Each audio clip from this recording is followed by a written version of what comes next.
If you hood educated, I'm glad you made it. Allow me to unfold my knowledge, wisdom, and understanding from a hood brother's point of view to all of you, here, there, and everywhere. Now check me out. He now begins paying the price for his conviction. Austin Metcalf's father tonight is talking only with our J.D. Miles about the price that his family is paying. Because a lie is temporary, but the truth lasts forever. Jeff Metcalf finally had a chance to read the words he's been writing in a notebook to address his son's killer. You said, people think that grief is sadness, but it's not, it's rage. Oh. Pure, unfiltered rage. You failed yourself, you failed your parents, you failed society. You don't belong in this community. That's correct. Metcalf's victim impact statement came at the end of Carmelo Anthony's murder trial. For months, the father of Austin Metcalf has been silenced by a gag order imposed by the judge. Now he's free to speak publicly and says he's also free of something else. When I woke up this morning, it was a very different feeling. When I woke up, I felt like 1,000,000 pounds had been lifted off my shoulders. Because I used to wake up every morning with this anxiety, with this feeling of dread. And this morning was the first day I woke up with a feeling of peace, comfort, tranquility that I haven't experienced in 14 months. And I felt Austin. Metcalf was in court every day of Anthony's trial. The 19-year-old now convicted murderer not only took his son Austin's life, he did it right in front of Austin's twin brother, Hunter. What killed me was the body cam footage when I could hear Hunter screaming. Oh God, my brother, my twin.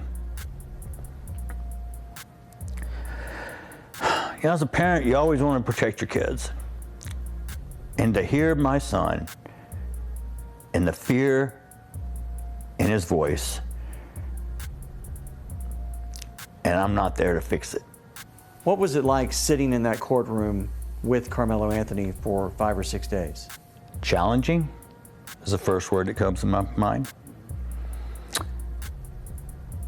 And I'll even say this, I had a little bit of sorrow because I'm human. And that poor boy is fixing to experience a life that I would not wish upon anyone. Metcalf says even today he's received death threats and has previously endured doxing of his personal information and multiple swatting calls to his house from people who he says have tried to villainize Austin and the family. I would hope they take a look in the mirror. And if you have children, and if it was your child who was murdered, would you like people dragging his name through the mud, making memes, making jokes, and just really vile comments? Where do you and the Metcalf family go from here? Well, I mean, this is day one of a long healing process. Because honestly, it's been impossible to start healing until this trial was complete. The trial may be over, but the racial polarization among Americans on display outside the Collin County Courthouse continues. Look at the effect, not just the effect here between the Metcalf family and the Anthony family. Look what it did, one, to those kids they have to live with. Two, it took on this huge, wider, let's have a race war throughout the nation. Metcalf insists that his son had no racist motives when he approached Anthony about leaving a track team tent. This case was never about race. There's going to be those people now that just, you know, try to throw shade on the whole trial with the jury makeup and the speed of it and that sort of thing. I mean, well, those are the same people that said he was jumped by 4 people, his phone was broken. You're going to spin whatever story to try to keep yourself afloat.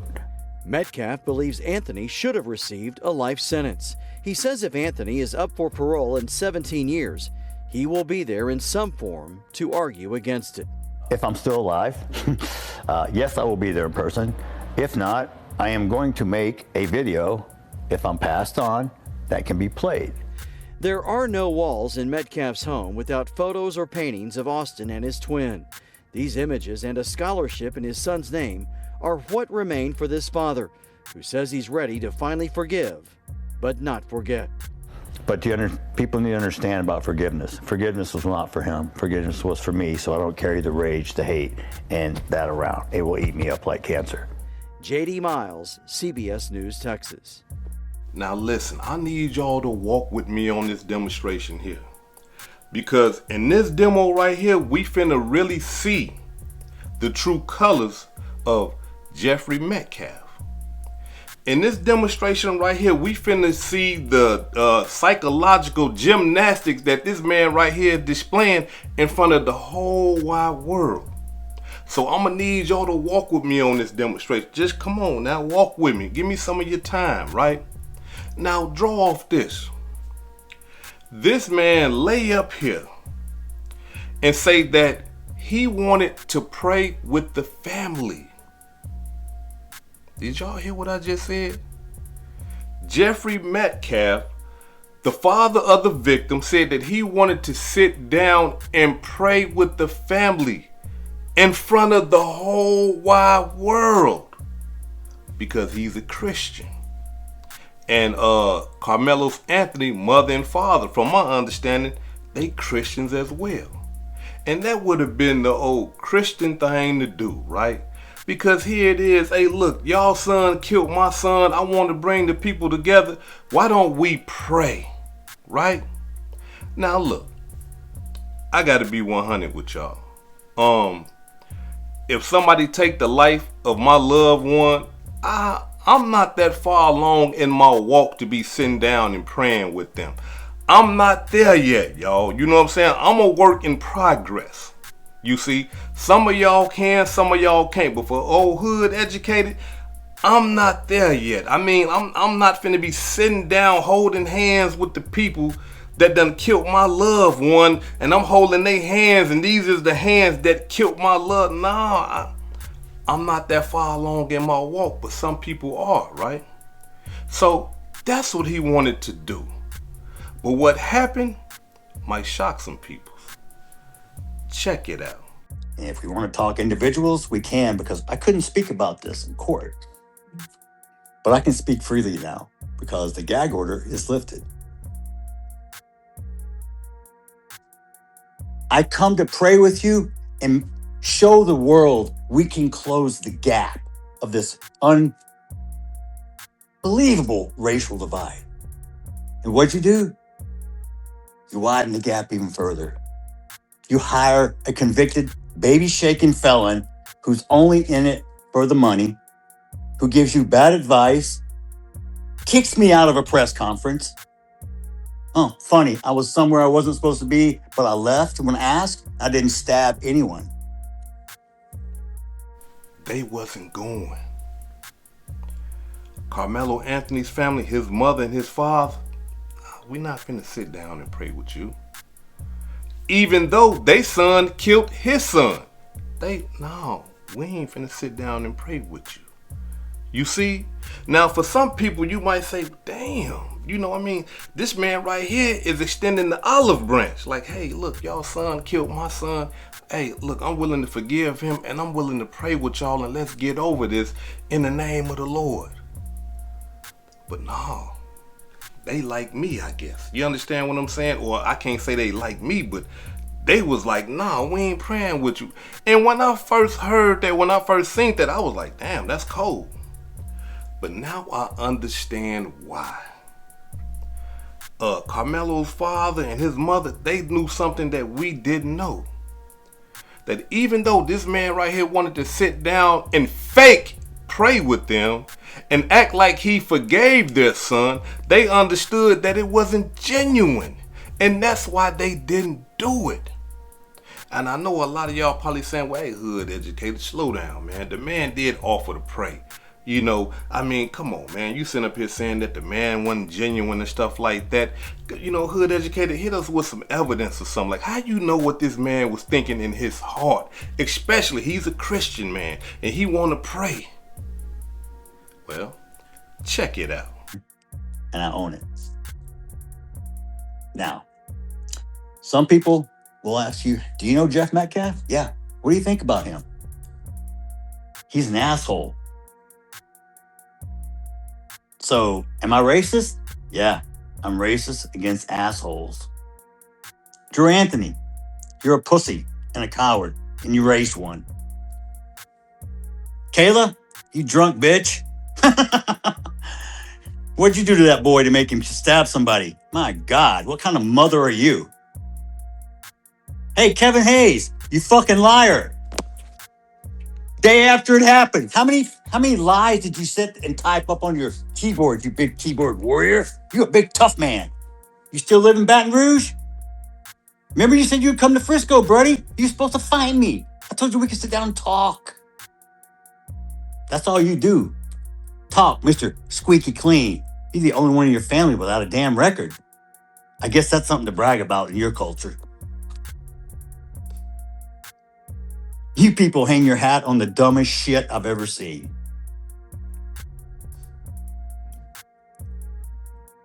Let me make one up. Y'all can let me make something racist up so y'all can go viral. I got a new name for Mello, okay? Because he was such this little boy y'all were trying to portray. How about Watermelon Felon? How's that one strike you? Oh, you've got more melanin than me. Ooh, so you get more in privileges? More entitlement? Because 400 years ago, someone actually sold you to us and we took you over here and put you to work. And then we had a civil war to free your ass. And now you want to talk shit? Oh, I've been so oppressed. You couldn't even vote 1960. Look how far you've come. Look at all the free shit we give you. You're not oppressed. You're fucking entitled. You know what DEI stands for? Yeah. Means I don't have to be fucking qualified. I just have to be a certain color or a race or gender. Whose broad ass idea was that? The display of adults on the internet. If your children saw how you acted, would you be proud? Or is that what you teach them? Do you teach them that racism is okay? Do you teach them, do you program your kids to hate, to kill?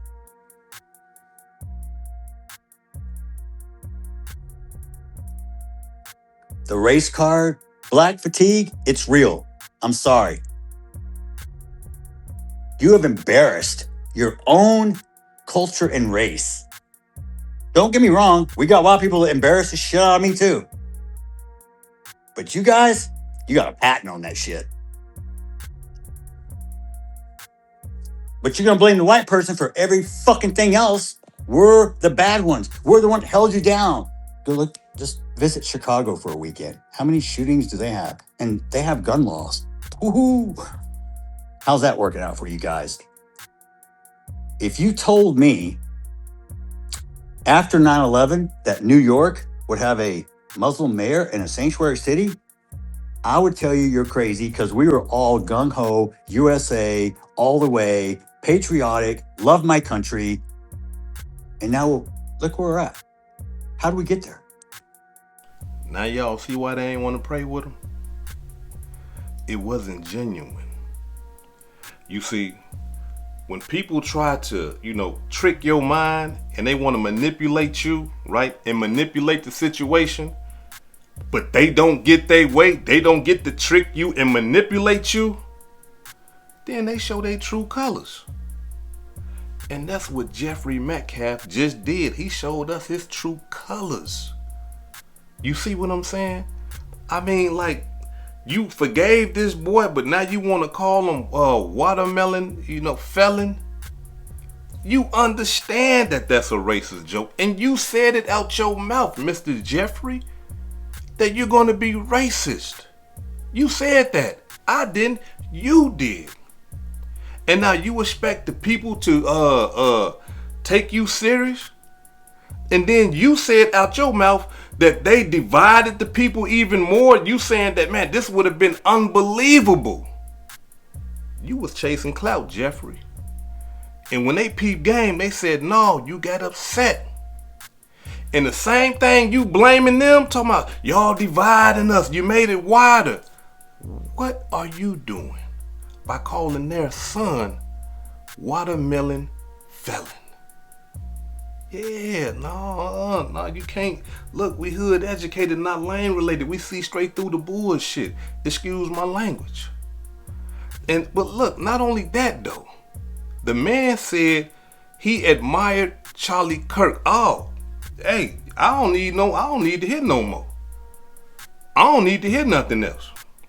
Because, I mean, that man right there was, I'm talking about racist clear as day. And you admired him? No, wait a minute. Hold on. We got to dig a little deeper. Because we got to understand something. If he admired Charlie Kirk like that, and he believed in the talking points of Charlie Kirk, he was feeding that to his sons. Hey, look. Hey, listen to this guy right here. You see? And all that watermelon felon and all that old type of stuff, that ain't the first time that done came out your mouth. That ain't the first time some racist done came out your mouth. Your sons heard you being racist. Yeah. And that's why they was. Hold on, Hood. No. Hood, you can't say them boys was racist, Hood. You understand? You don't know them boys like that. All right, okay, I'll give you all that. But at the same time, the apple don't fall too far from the tree. Come on now, we gonna be real now. Come on. You see? So look, when they seen Carmelo, a brother, under their supposed to be tent, who approached him? Mr. Jeffrey, your two sons. Yeah, your two sons did that. Probably because of what you've been teaching them and how you've been guiding them. How you've been teaching them to look at African Americans. So as soon as they seen the brother, they went up on him. Hey, hold on, wait a minute. On some bully type demonstration. You see? But one of your sons lost his life trying to bully somebody that was smaller than him. Carmelo Anthony, he had an equalizer. Hey, it's unfortunate, but look, the facts are the facts. You bigger than me. I'm scared of you. So hey, look, I got something that's gonna equalize this whole demonstration. Now, should he have killed the boy? No, I don't agree with that right there. Because they could have did this right here. But at the same time, hey, look. If your sons believe the same way you believe, the stuff that you got spewing out of your mouth right now, hey, look, we don't know what them boys said to Carmelo Anthony up under that tent. Look, we don't know. We don't know how aggressive they was.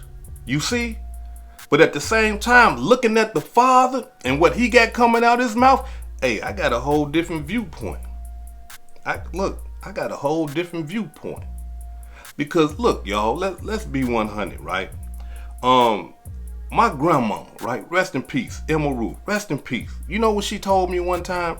As a youngster, she said, don't you ever trust a honky. I'm young. I didn't understand it like that after a while. But then when Europeans would come to our house or white people would come to our house when we lived in Memphis, and when they left, man,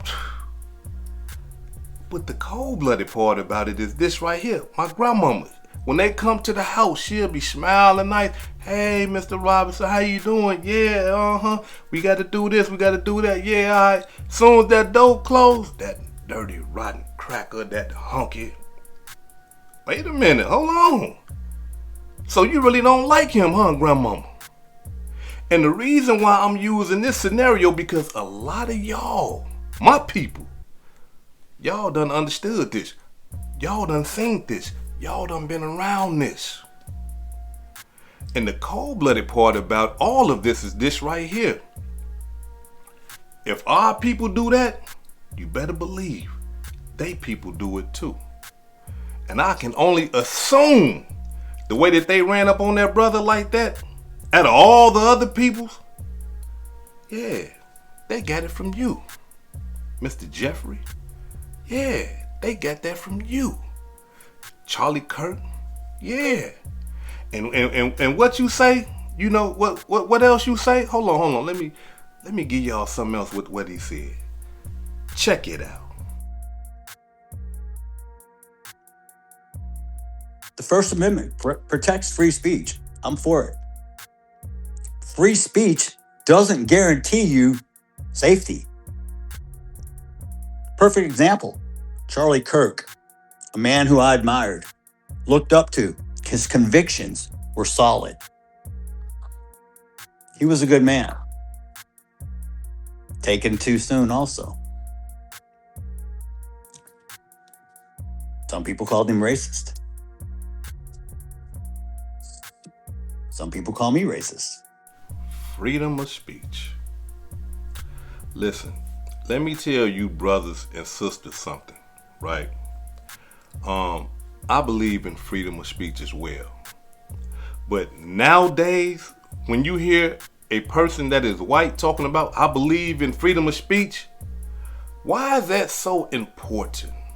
Out of all 14th of the amendments of the United States of America, what about the right to due process and, cruel and unusual punishment and equal protections up under the law and all that those types? Why they don't say that? Why it's always, I'm a freedom of speech, freedom of speech, freedom of speech. Who? Charlie Kirk, freedom of speech. He was racist. Chud the Biller, freedom of speech. He's a racist. What's the boy named? Jake Lang? Yeah, the one that just got whooped in that county jail. Freedom of speech. This is a dog whistle. You see, when he said that in front of the whole wide world, all the racist Europeans or white people, they understood exactly what he meant when he said that. Oh, you believe in calling black people niggers. Come on now, y'all. We ain't gonna play no games. Like, come on, like we gotta be 100 with this thing. Some of the hood educated residents, this might be hurting y'all because y'all like, damn hood, but I gotta be real with this thing. I got to. And this man right here done showed his true colors to the world, right? How you go from wanting to pray with somebody, then making racial slurs about the people? You see? But look, it gets deeper though. It gets deeper than that. Because he started disrespecting Carmelo Anthony's mama, the father, calling them all out they name. I thought you was Christian. Why you ain't doing what Jesus do? Would Jesus do that? That's the question, Mr. Jeffrey. Would Jesus do that? Would Jesus say the things that you said out your mouth since you are a Christian? Or maybe you like me, you not that far along in your walk just yet, huh? Check it out. Individuals, we can, because I couldn't speak about this in court. But I can speak freely now because the gag order is lifted. Tiffany Billions, Wackadoo, McAdoo, whatever her last name is, I'm not going to throw insults at you because I'm not going to lower myself to your level. But you're despicable. Drew Anthony, Kayla, you're cowards. You wouldn't even show up for your son's sentencing or victim statement impact. You abandoned your kid. You left him there. I guess he's no more use to you because you can't get any more GoFundMe money or GoSendGo money. You are grifters. You should be ashamed of yourself. You raised that child. And I swear to God, CPS to come check on those other 3 that you still have. The display of adults on the internet If your children saw how you acted, would you be proud? Or is that what you teach them? Do you teach them that racism is okay? Do you teach them, do you program your kids to hate, to kill? You have embarrassed your own culture and race. Don't get me wrong, we got a lot of people that embarrass the shit out of me too.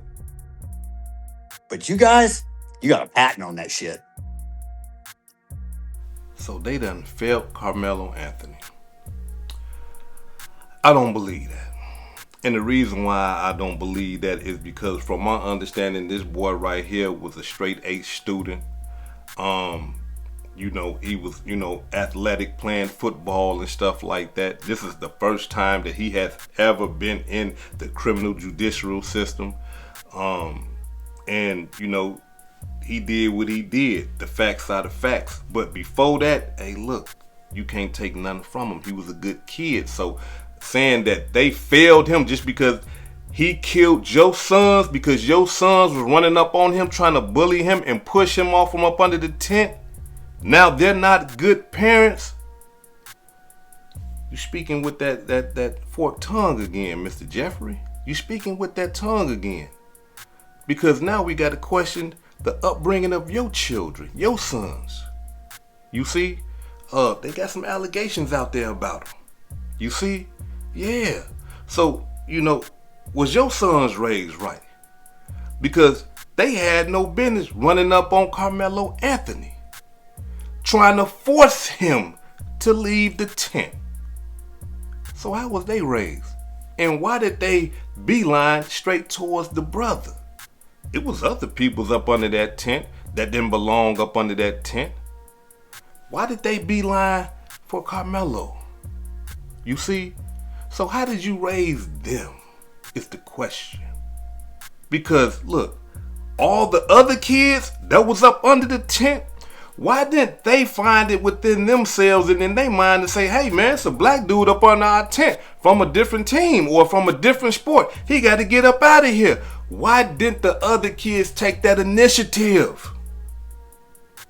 Because they wasn't studying that. That's nothing to them. They wasn't raised that way. But your kids was. Because they seen that black brother down there and they said, no, he got to get up out of here. We don't want no niggas up in here. Yeah, he got to go. You see? And then had all their friends come and testify and say, hey, yeah, man, it was him. Ain't taking no responsibility as to, hey, look, well, maybe if they wouldn't have walked up on him and got the pressing him and pressuring him, then they might be living. Your son, Austin, he might be living right now. And y'all might not be going through that pain and misery that you're going through right now.